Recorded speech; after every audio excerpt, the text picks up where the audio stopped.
My sister hooked up with my BF and played the cancer card. Am I the jerk for not having a relationship with her anymore? My 25F father married my stepsisters. 23F mother when I was 4 and she was 3. We've lived together most of our lives and are a family. She and I were extremely close. She developed cancer when she was 14 and was sick for about 2 years. She's since made a full recovery. During that time, my parents became understandably overprotective. They also asked a lot of me. I quit my extracurriculars so I could get a job. The money went towards her medical bills, and so I could drive her to appointments. I didn't go to dances and any fun activities I did needed to include her. I did almost all of this willingly, the exception being having to quit my high school volleyball team. I did throw a bit of a tantrum about that, but was swiftly punished. And I think having one emotional breakdown was pretty chill given the circumstances. Anyhow, I go to college and meet my ex. We'll call him Ben. When I'm a junior, we fall in love, blah blah blah. He and I move in together when we graduate, so we've been living together for about 3 years. We were serious until July when I walked into my bedroom and saw him effing me sister. I broke it off, tears were shed, he moved out, etc. My sister apologized at first but then backed off. I thought she was giving me space, but last week she called and asked if we could meet up. She told me that she and Ben were in love and were just telling me as a courtesy before they started posting photos online. Distraught, I left her in the restaurant by herself and did not pay my portion of the bill. She later Venmo'd me asking for the money. She told my parents, who then called me to their house, telling me how disappointed in me they are for not supporting my sister's relationship with Ben. They brought up the fact that because she had cancer as a teenager, she never learned proper social etiquette, and has a hard time meeting people. I don't buy this. In part because I've seen her socialize just fine, and since we spent a good chunk of the time she was sick together, that would also mean that I should have bad social skills as well. By that logic, they then told me that if I don't accept my sister and Ben's relationship, they may have to go no contact with me. I reminded them that I'm also their daughter and they should understand my point of view, but they are adamant that this is about me being jealous of her. For the record, I'm not jealous of her. I'm not upset that Ben picked her over me. I'm sad about the end of the relationship and do feel betrayed, but Lord knows that I don't want to be with a cheater. What I'm upset about is the fact that my sister chose Ben over me, that she slept with Ben knowing he and I were in a long-term, committed relationship, and continues to be with him knowing how much it hurts me. Now no one in my immediate family is talking to me, and I'm getting messages from aunts and uncles and cousins telling me that I'm an asshole and a selfish bitch. Edit. Thank you everyone so much for your comments. This has gotten more attention than I expected and I'm having trouble keeping up. So if I don't say thank you, then thank you. I've been given a lot of food for thought. TBH, while I've had moments where I've been resentful or upset about my teenage years, I've always thought that I did the right thing for my sister and for my family. And that time wasn't all miserable. I was very close to my sister and we made things as fun as we could. But I didn't think of it as an abdication of my parents' responsibilities or that they were doing wrong by me, which many of you pointed out. I definitely have a lot to think about. Thank you again for making me feel less crazy about all of this. Update. Sometimes you can only laugh. Just got off of the phone with my cousin who saw this post and said he could explain a few things. I asked him why he was on Reddit instead of school. He asked me why I was on Reddit instead of work, and I said touché. He told me that after my conversation with my mom, she went to his house and talked to my aunt. And here's the deal. Turns out my sister is not only in a relationship with Ben but 4 months pregnant, which means she and Ben were effing for longer than I had even guessed. Apparently my parents are so adamant that I forgive her because I'm already ruining their experience of their first grandchild. That's right, I'm less important than my stepmom posting ultrasounds to Facebook. This is where we're at. Anyhow, I called out of work sick the rest of the day and I'm going to drink a lot of alcohol. Like, a lot of alcohol. And then start thinking about what the fuck I'm going to do. Update, am I the jerk for not accepting my sister's relationship with my ex despite her having cancer as a teenager? October 6th, 2021. I was asked for an update and thus, here I am. 2 things to clarify before I update. I didn't have a shitty childhood. The favoritism started when my sister was diagnosed. I moved out soon after and have been pretty independent since then. Not saying that how my parents treated me during those years were a-okay, but I wasn't Cinderella. I did not drink myself into oblivion. I had 2 white wine spritzers, but I appreciate the concern from folks. Anyhow, the update. I got in touch with my sister and asked her to meet up again at a park, no bill involved. I asked her if she was pregnant and she told me the truth. She said she wanted us to still be in each other's lives and that she wanted me to be in her babies. A Redditor, and I forget who, I'm sorry, mentioned that she may ask me to be the godmother and that person was correct. But as many of you pointed out, if I didn't cut her off, I'd just become her bank and daycare employee. So I told her I could no longer be in her life. And I left her crying on a park bench and felt like the shittiest person in the world. I emailed my parents and told them how betrayed I felt and that I'd be cutting off contact with them. To my stepmom's credit, she apologized. She explained that she never thought my sister would live to have kids and that she let her emotion over that get the better of her. Understandable. My dad said nothing, which is honestly what sucked the worst about all of this. Ben tried messaging me from a burner account for the first time since the breakup, but I blocked him without reading it. I didn't go nuclear and post the story to Facebook as some suggested, but I sent an email to the extended family members who I care about. I explained the situation and how I'd be distancing myself from my family. Some have made it an us versus them situation, and as much as I appreciate the support, feeling like I'm in some valiant battle just makes me more tired. so I haven't been talking to much of anyone in my family. I feel lonely and crappy, but I think I made the right decision. Anyhow, not the most exciting update in the world, but hopefully everyone knows that I'm not dead. I do really appreciate the support I've gotten. It made me smile during a really shitty time. And hey, if anyone in the greater Boston area wants an extra guest at Thanksgiving, let me know. People wanted an update? November 24th, 2021. Hi. Some people were interested in an update, so I am spending Thanksgiving with a friend and her family, so I won't be alone. Thanks to everyone who offered to host me, it was so sweet. I'm still not in touch with my family, but I know that Ben and my sister are having problems. I know this because he showed up at my place and cried for 3 hours. I'm going to go to New Mexico in April. Planning is underway. Happy Thanksgiving to those who celebrate. I think my 26F, old ex, 26M, sabotaged my relationship with my new ex, 27M, January 1st, 2022. To make a long story short, my 26F breakup last summer with EX1, 26M, was volcanic. He's now expecting a baby with my stepsister within the next 6 weeks or so. Since I found out about the pregnancy, he's tried to get in touch with me 6 times through email/text/burner accounts, has tried to get mutual friends to talk to me for him, and showed up to my place once. The latter was the only time I humored him. He told me he was sorry. He loves me. He doesn't want to be with my stepsister and wants to get back together with me. I told him tough titties. He made his bed and now he's got to lay in it with her. I haven't dated much since July because of my life's implosion, but in November a friend from college messaged me out of the blue. We hadn't talked in a long time. He, 27M, referred to as EX2 for the rest of the post, and EX1 were good friends but had a falling out over something fantasy football related the year after we graduated, and I stopped talking to him out of solidarity, or whatever. Anyhow, we go on a date. We click. We go on a few more dates. We become exclusive in early December. I was feeling really hopeful about this until this morning. I was supposed to meet EX2 at a New Year's party last night. He got there before I left the house and texted me saying that EX1 was at the party and asked whether I still wanted to come. I declined and went to another friend's house and have a pretty good time. I tried calling EX2 at midnight, but he didn't pick up. I didn't think much about it. Anyhow, I go to bed late, and when I wake up this morning, I have a message from EX2 saying we're done. I couldn't even respond because he blocked me everywhere.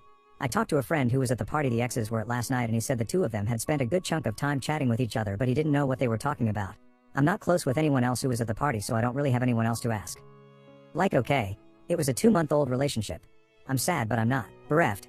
But the paranoid part of my mind is really concerned that EX1 said something that resulted in EX2 becoming EX2. EX2 has made it abundantly apparent that he doesn't want to talk to me again, and I don't want to push that boundary. But I'm so confused. I could contact EX1, but I get the feeling that will open a floodgate of drama. I could also try talking to other mutual friends to see if they've heard anything, but I also don't really want to spread this as a rumor if it wasn't true. I don't know. I'm at a loss. Any advice here? I'm spiraling, thinking that my ex is going to try to ruin every relationship I have for the rest of my life. I'm beginning to think that there's something wrong with me. January 16th, 2022. My last 2 partners have cheated on me. The first was a very serious relationship. We lived together. We talked about marriage and buying a house. He even took 2 pictures of us as kids and photoshopped them together to show what our kids might look like one day. The result was terrifying but hilarious, and I had it as the background of my phone for a month. I walked in on him sleeping with my stepsister. Now she's pregnant, due in the near future, and he's with her. I know he's not happy. I know he regrets what he did. I know that he loved me, and none of that stopped him from effing me stepsister in our bed. I've spent so long now being upset at her and writing him off as just a bad decision that I wasted time on, but now I find myself mourning what we had. My stepsister and I grew up together and have loved each other most of our lives, so it felt like that was the betrayal. But he and I chose each other. Out of all the people on the earth, we looked each other in the eyes, committed to each other, and made the promise to stay faithful. And he lied. And he lied and he lied and he lied. And he let me go on loving him while he lied. And then a few months ago another guy comes into my life, and for the first time in ages I felt hopeful. I thought to myself that maybe I could actually move on and live my life. I wasn't in love with him, but he was the kind of man I thought I could fall in love with. We were exclusive for about a month. Before we made the decision to be exclusive, I told him everything that had happened with my first ex and told him that I could never be with another cheater. I wake up on New Year's Day to a text saying we're done. When I tried getting in touch, I found out he'd blocked me everywhere. Turns out, he met someone at a New Year's party and hooked up with her. Instead of telling me, he just blocked me everywhere and sent a lackey to message me a few weeks later with a real story and a half-assed apology. I want to be angry, and maybe a part of me is, but as I'm sitting here, I'm just thinking, what if it's me? What if I'm just not lovable? What if it's never going to happen for me? The thing is, I've been a pretty confident person. I went through bullshit as a kid, but I got through it and grew stronger. I'm pretty good looking, though I've admittedly put on a little weight in the past couple weeks. I've been told that I'm fun. I hold down a good job and make decent money. I also live my life according to my values. I've always put my family and partner first because that's just how I believed it should be done. And I thought that I would be prioritized in turn. I've lost most of my family because they'd rather have my stepsister's baby in their life than me. My friends have been fair weather. For the most part, and I know that I'm a laughingstock in my friend group, as much as they pretend to pity me to my face. I feel the little spark I've always had fading. I don't chime in on conversations anymore. I've stopped putting on cute clothes when I go out. I don't plan anything, so I don't have anything to be disappointed about. Soon I'll be the same age as my mom was when she died. I never knew her, but I've always loved her, thinking of her watching over me. I don't remember the funeral, but it was one of those funerals where there wasn't a dry eye in the house. She lit up a room. People tell me she was a good woman. In my worst moments, I wonder what it would be like if I died right now. Would anyone cry? Would anyone care? Would anyone even come? Anyhow, sorry for writing a novella. Just not sure what to do anymore and who to talk to. If you read all this, thank you. Update-ish May 30th, 2022. Hello folks. I thought that things on the internet died after a couple days, so color me surprised when I still get requests for updates on the regular. Long story short, I don't have much to update. I didn't end up going to New Mexico because I, conveniently, got COVID the week before I was supposed to go. The baby was had, but I have had no contact with the baby or their parents. I've done a pretty good job of insulating myself from news about them / the rest of my family. My life is pretty much the same as it was. So, sorry to the folks who are hoping I have some kind of happy ending to slap onto all of this. Things are improving just because time barrels on and you can grow numb to most anything given enough time and distance. But I have had no grand revelations, have not met the love of my life, nor had elaborate revenge on those who have wronged me. I'm going to Europe for the first time in October, though. So that's exciting. I will say this, while I appreciate the solidarity and sometimes colorful language used to describe my sister and Ben in my DMs, I wholeheartedly ask everyone reading this not to waste their energy on hating them. They're now parents to a newborn, and regardless of the things they've done in the past, I hope that they can come together as a happy family and raise their child in a loving, healthy home. Hating them doesn't do anything for anyone, including ourselves, in the long run. Anyhow, that's the non-update update. I promise that if I meet the love of my life at the top of the Eiffel Tower, or more likely, stuffing my face with waffles in Bruges, I will post another update. Until then, you can assume that I am living, trying my best, and am very appreciative of all of the people out there in the world who have read this saga and reached out with support, even if I have not had the energy to respond to everyone. Update in comments October 16th, 2022. Hi. Just wanted to give a more recent, less depressing update. I am currently in my hotel room in Paris, eating a creme brulee in bed, reading a romance novel, and about to go to sleep early. All is well. New update starts here. Howdy, it's been a while. 9th of September 2023. Hello. So, it's been a minute, but I still get messages from folks asking how I've been, and I'm up too early and a little bored, so I thought I'd give you the answer. I'm good. Made a lot of really positive changes in my life, and I am in a much better place, physically and mentally, than I was last year. To answer some specific questions. No, I'm not in contact with my family. The last straw was in spring 2022. My dad emailed me to ask if we could get lunch and talk. Me, having always harbored the secret and foolish hope that we'd reconcile and go back to normal, agreed. I arrived at the restaurant and waited 2 hours. When my server gave me a free dessert on the house with a pitying look, I called it and went home. Later I got an email from my stepmom, which I'm sure was full of excuses, but I didn't read it. But the really positive outcome of that was that made me realize that I needed to move far away and not come back, which I did. I'd always been really scared to move away from my family, but since I don't have one anymore, I ended up somewhat spontaneously moving halfway across the country.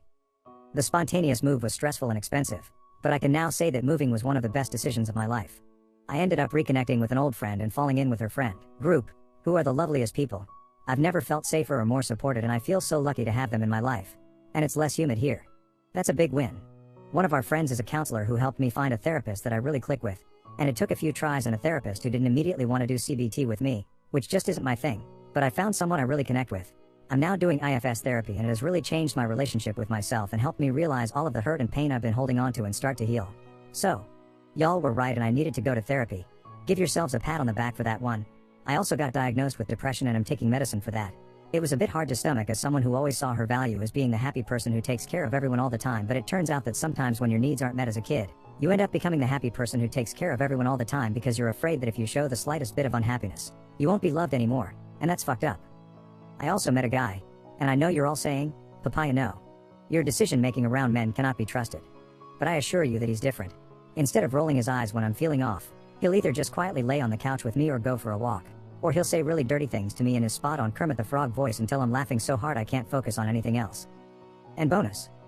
He's far too busy painting D&D minis to find the time to cheat on me, so I'm not even worried about that. I did have to invest in a somewhat elaborate Renaissance fair costume, which is not something I had imagined for myself, but I'm having a great time. I'm gonna marry this dude someday. As for Ben and my sister, as far as I know they're still together. Every so often she tries to get in touch with some manner of burner account, but I ignore all of it. I'm still bummed that I'm not going to be a part of my siblings' life, and I do, honestly, still really miss my family, but I know this is right for me. Sorry I don't have any salacious info on them, since I know you're all really here to hear about their karmic downfall or whatever. But on my end, things are good. Better than they were before I found out I was being cheated on. My current life is built on real contentment, not fear disguised as shallow happiness. It's not perfect and I have a lot of problems that I'm working through, but I'm proud of myself and I think my mom would be, too. So that's the update. I think it's going to be my last one, at least on this account. Thanks Reddit for supporting me and making me smile through some of the worst, weirdest points in my life. May you, too, be blessed with internet strangers who cheer you on and offer to sabotage the lives of the people who do you